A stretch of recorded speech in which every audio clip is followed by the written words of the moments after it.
Yeah, congratulations to Ryan Blaney, the 12th team, and everyone at Team Penske. But the talk will be after this race, the debate about what Denny Hamlin and his team should have done. Marty Snyder, Dale Jarrett, Jeff Burton, and Brad Daugherty joining you here. So, Brad, you were pretty vocal. As soon as I sat down, you said the 11 should have done what?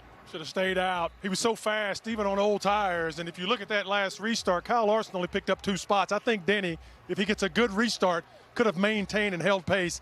I think it was a mistake to come down pit road. That's just my opinion. Jeff, thoughts? Well, as it turned out, certainly pitting wasn't the right thing to do. I was thinking maybe probably 2 tires would have been the way to go. But look, we can always second guess. These are difficult decisions crew chiefs have to make, and clearly they will think this one through all winter. What's so frustrating for them is they had so much speed in the car. They dominated this race. But, this is a team sport. And it's just that simple. Yeah. Denny with hugs for his crew. DJ, you feel bad for Chris Gale in his first ever championship 4. And he truly, Denny has talked about this a lot, especially in these playoffs. He truly made that 11 team better this year.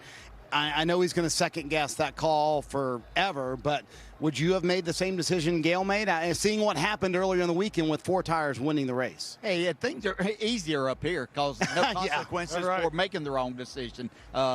It is such a difficult thing. Steve Letarte talked about it in the pre-race show, just talking about what decisions do these crew chiefs make if it comes down to them having to do that. Chris Gale is phenomenal. He and Denny Hamlin have a great relationship, and I think that showed up if you listen to Denny Hamlin's interview, which had to be so hard to do, but he said, I think he made the right call. He still got his crew chief back, even when it didn't work out. It would have been easy to say, no, I wish I could have just stayed out. I had such a good car, or just 2 tires would have been great. He didn't say that. He stuck right with his team, with his crew chief, did the right thing. They had a phenomenal race car. They did everything right until that. And, unfortunately, that's sports, that's competition. I could have won more races than I did, I think, Jeff, if I could have had a second chance at a few things that we did behind the wheel. Yeah, for sure. That was a difficult decision for the crew chief. But sure enough, the driver makes enough mistakes throughout the year. Well, I know I did,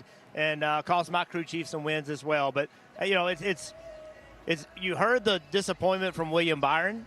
Like, he did not want to be that last caution, even though it played into the hands of a Hendrick Motorsports teammate. He immediately mentioned Denny Hamlin and how disappointed he knew Denny was going to be with that. And William Byron's nothing William Byron could have done. It's not a thing he could have done. But I got a sense from everybody that they were all disappointed for Denny Hamlin in that situation. Brad, the talk after this race is going to be, is that a statement to say, hey, the championship round for the NASCAR Cup Series need to be multiple races, at the one race system that NASCAR has been talking about all year long about changing, it just doesn't work? Yeah, I think it's fun. It was a fun day today. It made it very, very exciting getting down to the end, but I'm an old school guy.